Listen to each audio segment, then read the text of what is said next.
Bajrang education help में आपका एक बार फिर से स्वागत है। तो दोस्तों, एजुकेशन संबंधित नई नई अपडेट के लिए एवं जो भी राजस्थान सरकार द्वारा नई नई विज्ञप्तियां होती है उनकी अपडेट के लिए आप मेरे चैनल बजरंग एजुकेशन हेल्प को सब्सक्राइब जरूर कर ले दोस्तों। तो दोस्तों शुरू करते हैं आज का वीडियो। आज का जो वीडियो है वो आंगनवाड़ी कार्यकर्ता एवं जो सहायिका की भर्ती निकली है उनका जो मूल्यांकन का मापदंड है और जो अंक बार निर्धारित किया गया है वो किस प्रकार से किया गया है, किस प्रकार से अंक दिए जाएंगे, उसके बारे में इस वीडियो में अपन आज विस्तार से समझेंगे दोस्तों। तो ये जो चयन हेतु मूल्यांकन मापदंड विभिन्न पदों की व्यावहारिक आवश्यकताओं को ध्यान में रखते हुए आवेदकों की चयन हेतु उनके मूल्यांकन का एक मापदंड निर्धारित होगा, जिसमें अलग अलग बिंदुओं के अलग अलग अंक बार निर्धारित होंगे जो निम्नानुसार होंगे। तो चयन हेतु जो मूल्यांकन होगा उसका इस प्रकार का एक प्रपत्र होगा, किस प्रकार से कितने अंक और कितने अंकों का जो मापदंड है उसमें है। तो क्रम संख्या 1 पर है शैक्षणिक योग्यता, कार्यकर्ता, मिनी कार्यकर्ता और सहायिका। तो कार्यकर्ता जो आंगनवाड़ी कार्यकर्ता और सहायिका है उनके लिए अंक बार का जैसे ये पहला जो शैक्षणिक योग्यता है उनको 2 नंबर का पूर्णांक रहेगा। उसमें अगर आप स्नातक हो यानी बीए कर रखी हो आपने कंप्लीट या अंतिम वर्ष उत्तीर्ण हो गए हो तो आपको 2 अंक मिलेंगे। स्नातक या अंतिम वर्ष उत्तीर्ण होने पर या समकक्ष योग्यता, अगर स्नातक के समकक्ष कोई और आपके पास योग्यता है तो उसका 1 अंक मिलेगा। तो ये 2 में से यहाँ पर 2 या 1 अंक मिलेगा। 12वीं पास या समकक्ष योग्यता है तो 0 अंक मिलेंगे यहाँ पर। इसके बाद राजस्थान सरकार एवं एनसीटी द्वारा प्राप्त संस्थान द्वारा मान्यता प्राप्त संस्थान से एनटीटी, डीपीएससी, डिप्लोमा बीएड या एसटीसी, जो बीएसटीसी प्री डीएलएड होती है, द्विवर्षीय प्रारंभिक शिक्षा शास्त्र डीएलएड, तो अगर ये कोर्स कर रखे हैं तो इनके अपने को 2 नंबर मिलेंगे, यानी 2 नंबर का पूर्णांक रहेगा। STC, BEd, NTT, DPSC, diploma in BEd, तो इनके लिए अपने का 2 नंबर का पूर्णांक होगा और इनके 2 अंक निर्धारित किए गए हैं। इसके बाद नीचे की ओर देखेंगे, दूसरा बिंदु है श्रेणी। तो किस किस श्रेणी को किस अनुसार मिलेंगे, तो यहाँ पर इसका पूर्णांक 3 रहेगा। श्रेणी का जो पूर्णांक रहेगा वो 3 रहेगा। इसमें अनुसूचित जाति जनजाति यानी एससी एसटी के लिए 3, पिछड़ा वर्ग, विशेष पिछड़ा वर्ग, आर्थिक पिछड़ा वर्ग, अल्पसंख्यक सक्षम प्रमाण पत्र यानी ओबीसी, एसबीसी और आर्थिक पिछड़ा वर्ग, जो आर्थिक पिछड़ा वर्ग है उनके लिए अल्पसंख्यक और अल्पसंख्यक उनके लिए 2 अंक निर्धारण किया गया है। इसके बाद सामान्य के लिए 1 अंक निर्धारित किया गया। इसके बाद नीचे की ओर विमुक्त एवं अर्ध घुमंतु जाति, आदिम व घुमंतु सक्षम प्रमाण पत्र के आधार पर 2 अंक निर्धारित किए गए हैं। उनमें पूर्णांक 2 का रहेगा। अगर घुमंतु है तो उनके 2 अंक मिलेंगे। गति आधारित, दिव्यांगजन आधारित, प्रमस्तिष्कघात, रोग मुक्त, बोनापन, तेजाब आक्रमण के पीड़ित, पेशे 40% विकलांगता की स्थिति में सक्षम प्रमाण पत्र के आधार पर 2। तो जो भी विकलांग आदमी है, विकलांगों के लिए 2 अंकों का पूर्णांक तय किया गया है और जो भी विकलांग है उनके लिए 2 अंक निर्धारित किए गए हैं। तो विकलांग आदमी के लिए 2 का पूर्णांक है और 2 अंक निर्धारित किए गए हैं। इसके बाद नीचे की ओर देखेंगे, आरक्षित वर्ग की महिला होने पर उसे आरक्षित श्रेणी का लाभ न दिया जाकर केवल सामान्य वर्ग में दिया जाएगा। राजस्थान के बाहर का अगर कोई आरक्षित वर्ग की भी महिला हो तो उनको जनरल कैटेगरी में शामिल किया जाएगा, राजस्थान के बाहर से जो भी अप्लाई करने वाला है। तो फिर इसके बाद तीसरा बिंदु है विशेष योग्यता। विशेष योग्यता, अगर स्पेशल कोई योग्यता है तो उसका 4 अंक निर्धारित किया गया है। वो 4 अंक उनमें से जीएनएम और आयुर्वेदिक नर्सिंग अगर कोर्स कर रखा है तो उनके अपने को यहाँ 4 अंक मिलेंगे। और अगर एएनएम की शैक्षणिक योग्यता एवं पात्रता निम्न अनुसार है: 10th standard with nurse midwifery training, health worker female, course past and. तो अगर 10th स्टैंडर्ड का भी अगर आपने कोर्स कर रखा है नर्स वाला तो उसके 3 अंक मिलेंगे। और अगर जीएनएम आयुर्वेद कर रखा है तो उसके 4 अंक मिलेंगे और टोटल पूर्णांक यहाँ पर 4 का रहेगा। इसके बाद नीचे की ओर स्क्रॉल करेंगे, registered in Rajasthan nursing counselling द्वारा कोई बी ग्रेड का भी है तो उसके लिए यहाँ पर ये जो 3 अंक दे रखे हैं ये 3 अंक मिलेंगे। यहाँ आरएससीआईटी या पीजीडीसीए जो कंप्यूटर कोर्स कर रखा है उसके लिए 1 अंक का पूर्णांक तय किया है। और अगर आपने आरएससीआईटी और पीजीडीसीए कर रखा है तो आपको 1 अंक मिलेगा।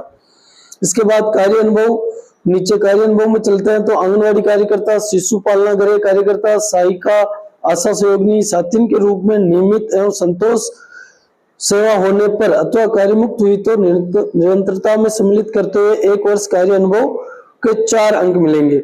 अगर कोई आंगनवाड़ी कार्यकर्ता है या शिशु पालन गृह में कार्यकर्ता है, सहायिका है या आशा सहयोगिनी है या साथिन के रूप में अभी नियमित काम कर रही है या संतोषपूर्वक सेवा हुई है अथवा कार्यमुक्त हुई है तो उनके लिए 4 नंबर का पूर्णांक तय किया गया है और 4 अंक दिए जाएंगे। अगर आप इसमें आंगनवाड़ी कार्यकर्ता या पहले से ही नियमित रूप से कोई काम कर रहा है तो उनके लिए 4 अंकों का जो कार्य का अनुभव है उनके आधार पर 4 अंकों का निर्धारण किया गया है, 4 अंक मिलेंगे उनको।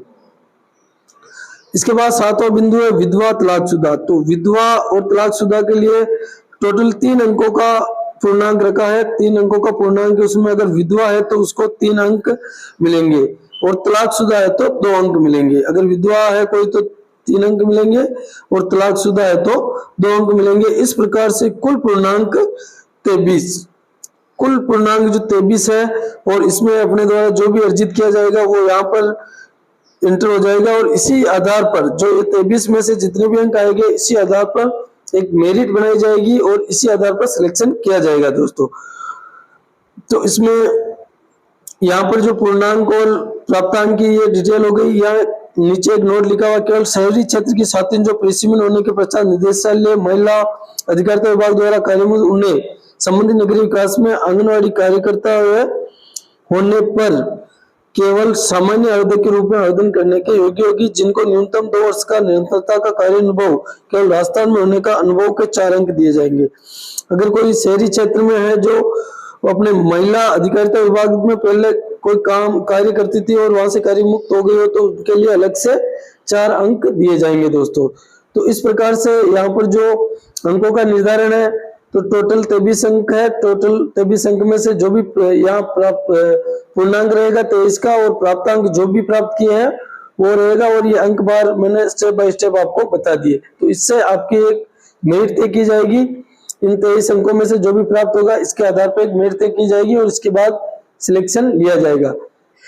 परंतु अगर किसी परिस्थिति में समान अंक हो तो क्या होगा, तो इसके बारे में अपन नीचे देखते हैं। समान अंक आने की स्थिति में क्या होगा, 2 या 2 से अधिक आवेदकों के बराबर या समान स्थिति के अंक में वरीयता दी जाएगी। विधवा, इनमें समान अंक होने पर कम उम्र की विधवा महिला की जन्म तिथि के आधार पर हुई है तो विधवा अगर है तो विधवा में अगर जो सबसे कम उम्र की विधवा होगी उनको प्राथमिकता से लिया जाएगा। उसके बाद तलाकशुदा, इनमें भी समान अंक होने पर सबसे कम उम्र की तलाकशुदा महिलाओं को लिया जाएगा। इसके बाद विकलांग को लिया जाएगा। इसके बाद अधिकतम आयु वाली महिला, तो समान अंक है तो उसमें अधिकतम आयु वाली महिलाओं को लिया जाएगा। तो यहाँ पर जो विधवा में है तो विधवा अगर महिलाओं के दो विधवा महिलाओं के समान अंक है तो कम उम्र वाली विधवाओं को लिया जाएगा। 2 तलाकशुदा महिलाओं के समान अंक है तो कम उम्र वाली तलाकशुदा महिलाओं को लिया जाएगा। और उसके अगर विकलांग है तो विकलांग में से विकलांग को लिया जाएगा सबसे पहले। अधिकतम आयु वाली महिला या जो सबसे अधिकतम आयु वाली महिला है उसको लिया जाएगा। इसके बाद अधिकतम आयु वाली महिला में भी अगर 2 या अधिक आवेदकों के बराबर अंक, एक ही जन्म दिनांक की महिला होने की स्थिति में उच्च शैक्षणिक योग्यता के अनुसार वरीयता निर्धारित की जाएगी। अगर अधिकतम आयु वाली महिला में भी 2 या 2 से अधिक महिलाएं हैं जिनके समान अंक है और उनकी जन्म दिनांक भी समान है तो फिर महिलाओं की स्थिति में उच्च शैक्षणिक योग्यता, जो उनकी पढ़ाई का स्तर है, शैक्षणिक योग्यता देखकर वरीयता निर्धारित की जाएगी। और श्रेणीवार आरक्षण में जिन केंद्रों पर कवरेज क्षेत्रों में जनसंख्या का 50% से अधिक SC ST अल्पसंख्यक का है उन केंद्रों हेतु अनिवार्य उसी वर्ग की महिलाओं का चयन किया जाएगा। तो जिन क्षेत्रों में 50% से अधिक अगर SC ST अल्पसंख्यक है तो उन क्षेत्रों में उसी वर्ग की यानी SC ST OBC वर्ग से ही महिलाओं का चयन किया जाएगा। कवरेज वरीयता में जनसंख्या की गणना मुख्यतः आंगनवाड़ी सर्वे रजिस्टर के आधार पर एवं उप सहायक निदेशक की सूचना के आधार पर की जाएगी। तो जो जनसंख्या का निर्धारण है वो आंगनवाड़ी सर्वे रजिस्टर और जो उप सहायक निदेशक है उनकी सूचना के आधार पर की जाएगी। इसके बाद संबंधित आरक्षित श्रेणी के आवेदन प्राप्त नहीं होने पर विज्ञप्ति को निरस्त कर उक्त पद को आगामी विज्ञप्ति में शामिल किया जाएगा। अगर किसी पद को रिजर्व रखा गया है और उस पद पर अगर रिजर्व कैटेगरी का कोई आवेदन नहीं आता है तो उस पद को निरस्त कर दिया जाएगा और जो आगामी विज्ञप्ति होगी उसमें उसको उस पद को शामिल किया जाएगा। विज्ञप्ति में बाल विकास परियोजना अधिकारी द्वारा प्रेषित सूचनाओं के अनुसार ही अंकन किया गया है, जिसके रिकॉर्ड से मिलान कर प्रमाणिक रूप से जनसंख्या बाहुल्य पाए जाने पर यह नियम लागू होगा। इसकी समझ जिम्मेदारी संबंधित बाल विकास परियोजना अधिकारी की होगी। तो विज्ञप्ति में जो बाल विकास परियोजना अधिकारी द्वारा सूचना के अनुसार जो अंकन किया जाएगा, तो जो अंकन है वो पढ़ने जो ऊपर देखे उसी के आधार पर किए जाएंगे और नियमों के अनुसार ही किए जाएंगे।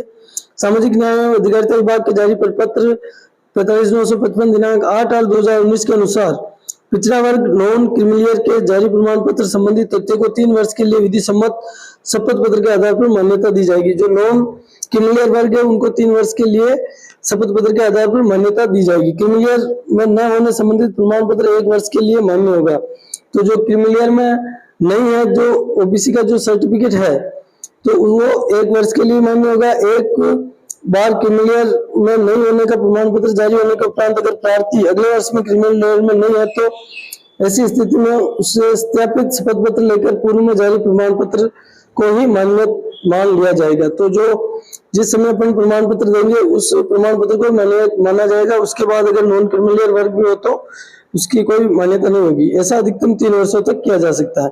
आवेदक महिलाओं का पिछड़ा वर्ग नॉन क्रीमिलियर का प्रमाण पत्र विज्ञप्ति जारी होने की तिथि से 3 वर्ष तक के ही स्वीकार किए जाएंगे।